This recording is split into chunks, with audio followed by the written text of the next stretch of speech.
and it's freezing. So there's a little productivity hack for you. I use this in everything in my life. I'm gonna prep for tomorrow. So I always have these in my vest pocket.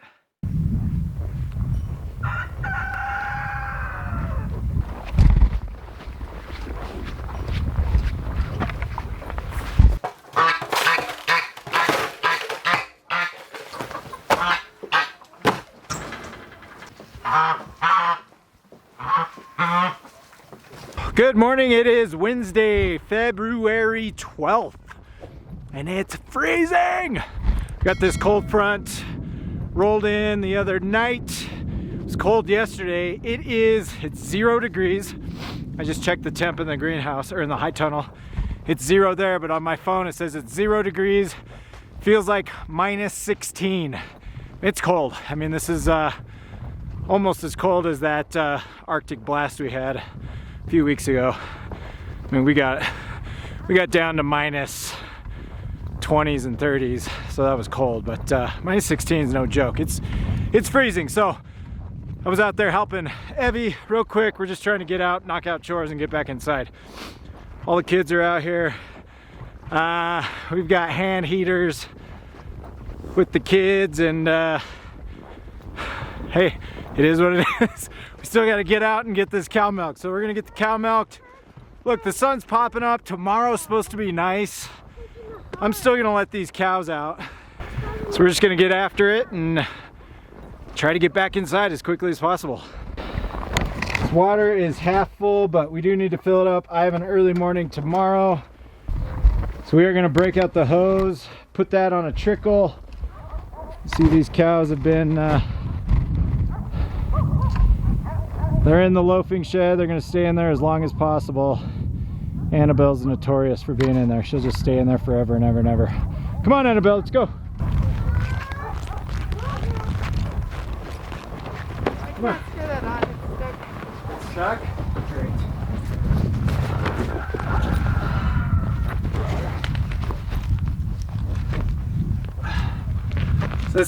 The hose is frozen, so I'm just gonna get it some water. This thing thawed out, which is great.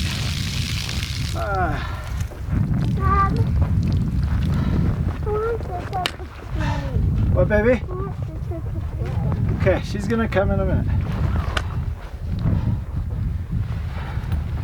So I think what we're gonna do is I'm gonna buy some heat tape. I was talking to my neighbor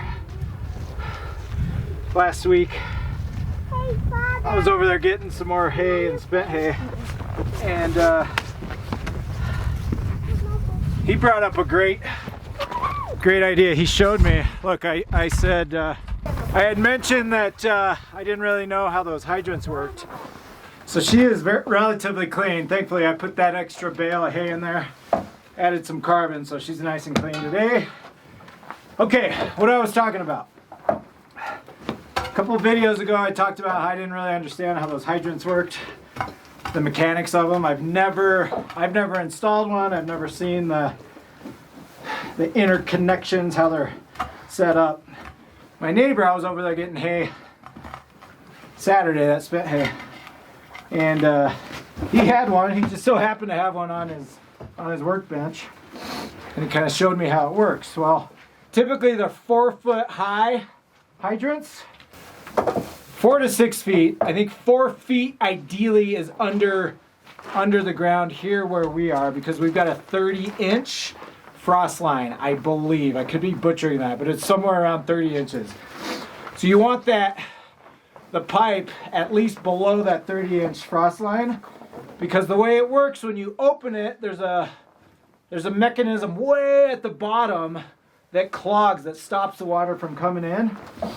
And then there's a little drain valve at the very bottom. So when you shut that off, all that water drains out. Well, what he was thinking is happening is that got clogged up. Usually you embed that with rock so that you don't have debris clog that up. We probably have debris clogging that up. So it's clogging it up. It's not draining. So it's clogging it up. It's not draining properly.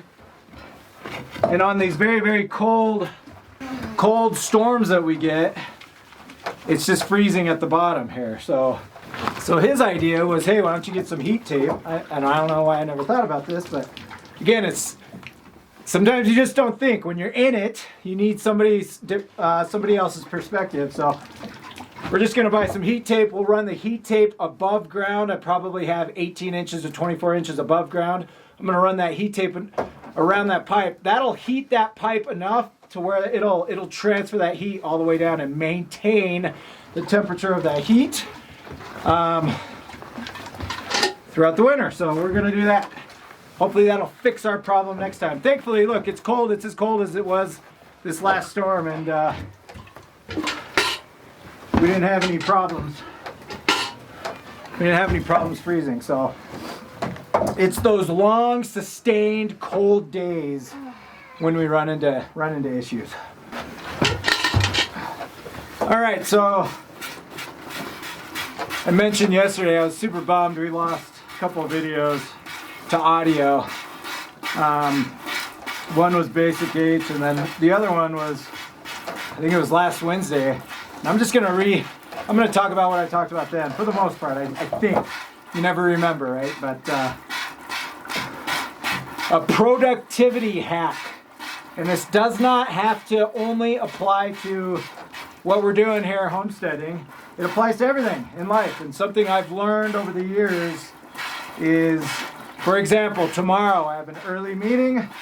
I've got to come out. I've got to get chores. I come out. I do chores on my own. I come out very, very early. It's early. It's dark. Everyone's still sleeping when I come out and do it.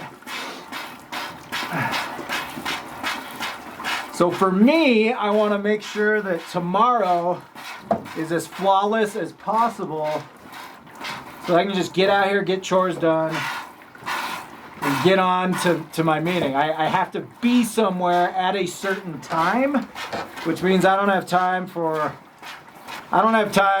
a messy cow. I don't have 10 extra minutes in my morning to work on cleaning a messy cow. So because of that, what I'll do is today I'm going to prep. We call it sprint prep. I'm going to sprint prep. I'm going to get things ready so that tomorrow goes off as flawlessly as possible. Look, you're always going to run into stuff. As we all know, living life, you can plan, and it's only a matter of time before something happens, something goes wrong, and all of a sudden you're 10, 15 minutes behind schedule, or whatever that looks like. So again, you can use this sprint prep method in any activity in your life. If it's working out, if you're really struggling to work out, and it's getting out of bed is an issue, like it is for most people, right? It's breaking that inertia most of the time in anything, just getting started, right? Analysis paralysis kills a lot of people's ambition. So just getting started. So in the morning, if you're trying to get up and get going and working out, something as simple as setting your gym shoes on the floor, getting your clothes ready, prepping your protein shaker, whatever that looks like for you the next morning, prepping your coffee, right? Getting your coffee ground and set in the pot and getting the water ready. So all you got to do is click the button. Simple things that you can do the day or night before to just help your future self get going and just get going and doing what you need to do. Do you need to remove? No, Oh. I'm just freezing.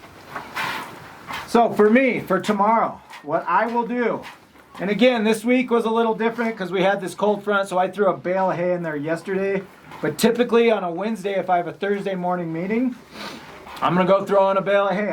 That's when I add the carbon, because I need her to be as clean as she was today, because I don't have 5 to 10 minutes extra tomorrow to mess around getting Annabelle clean. So simple, something as simple as that. I'm going to throw the hay in the loafing shed, make sure there's enough carbon in there today when we finish up chores. I am also going to prep the hay that I need to feed these cows tomorrow. So we feed them a bale and a quarter of grass and a quarter of alfalfa on a typical day. Evie, can you come grab this hay over here? So I'm gonna set all that out tomorrow morning. I usually bring a half bale out. I put that in the gorilla cart and bring that out to pasture. So today, what I'm gonna do is I'm gonna break up a bale. I'm gonna put half the bale in the gorilla cart, and I'm literally going to turn the gorilla cart facing the door with the handle towards the door. So all I have to do tomorrow is walk in, grab it, and go. The other thing we are doing, as I mentioned earlier, is we're filling up that water trough. So we actually filled that water up yesterday, and we're on an every other day schedule, so it wasn't time to fill it up until Thursday, but we're filling it up today, so again, I don't have to mess with the water. So again, a few things. Those are 3 simple items that we are doing today. I am prepping myself to give my future self anything you can do today to give your future self a better opportunity to succeed tomorrow. It's a win-win situation. So there you go. There's a little productivity hack for you. Hopefully that helps. I'm talking about from a homestead standpoint. But I use this in everything. I use this in everything in my life. Like from a workout standpoint, I literally set out my workout clothes. I put them in the other room. So I don't have to, I'm not, rummaging around looking for workout clothes or whatever that looks like in the morning. Removing any excuse to just stay in bed, right? For my work schedule, I will typically, at the end of the day, I'll close out my day with my top 6 things I need to get done tomorrow. What are the top 6 things I have to get done tomorrow? I'll put those down. I'll write them down. Look, at the end of the day, I'm drained emotionally, mentally. I'm done. I'm over it. I'm not feeling as ambitious as I do in the mornings. But just putting pen to paper and getting that out of my head and onto paper, so I don't wake up at 1 o'clock in the morning thinking about what I have to get done tomorrow. That simple act in and of itself helps me. And then in the mornings, typically after I work out and stretch, and I do readings and whatnot in the mornings, but then I'll spend another 15 minutes and I'll look at what I listed, I'll look at my calendar, and then I will, whatever I put down on that paper, I'm going to put on my actual digital calendar so that I know what I'm doing throughout the day. Anyways, hope that helps. Little sprint prep, life hack, productivity hack. If it helps you in your homestead journey, if it helps you in life, that's a win. That's a win for me. So there you go.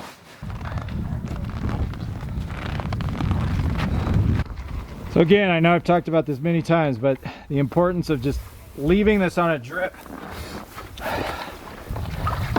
I barely have this coming out. I want to maintain flow on that hose. If we would have turned that off, if this would have filled up and I turned that off while we were in there milking for the last 10 minutes, this line would have frozen. I mean, it's that cold. So it's simple things, but I'm telling you, we've made the mistake before. That's why I'm telling you, don't do it. Don't do it. It just makes your next day not so fun. Okay, so I was just talking about this earlier. I'm gonna prep for tomorrow. So this is the half a bale. I already brought out a half a bale for them today. I threw that out there. This is the half I'm gonna give them tonight. I typically break up a bale into quarters. So these are my quarters. So I already have quarters ready for the morning. That's what we basically use this to keep the cows occupied. We use a quarter. I'll give a flake to the cows out and then the rest of it to Annabelle just to keep her occupied while we're milking. So there's my quarter in the morning. Here's my half for tonight.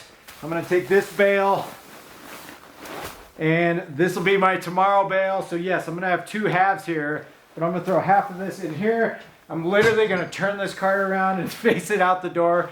I mean, anything I can prep today to minimize, you never know what's gonna happen in the morning. So if I can minimize, save some time, save 2 minutes, 3 minutes, I'm all for it. So there's the hay for tomorrow. Turn this cart around. Face it towards the door so I literally can open this door tomorrow, grab this handle, and go. Anytime I'm on a time crunch, any early morning, I'm gonna do as much as I can the day before, just to prep myself so that it can go as smoothly as possible. So hey, hope that helped. Hey, it's freezing. Another hack I thought about that I do on these very, very cold days, because I'm always taking my gloves off. Number one, to milk, but number two, it's just easier to, like when I was messing with that hose, it's just easier to do things if I don't have gloves on. So because of that, especially when I'm milking, I'm gonna take these things off for 10-15 minutes. I'm gonna throw them on the ground.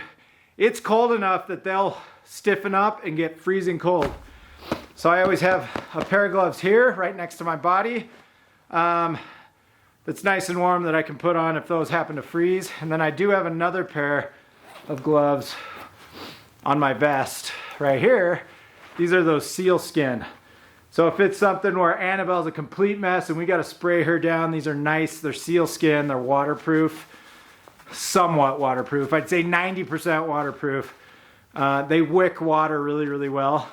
So if I'm in a situation where I know I've got to get wet and I've got to get my hands wet, I'll throw these on. So I always have these in my vest pocket. All right, so see, we're over just a little bit here. So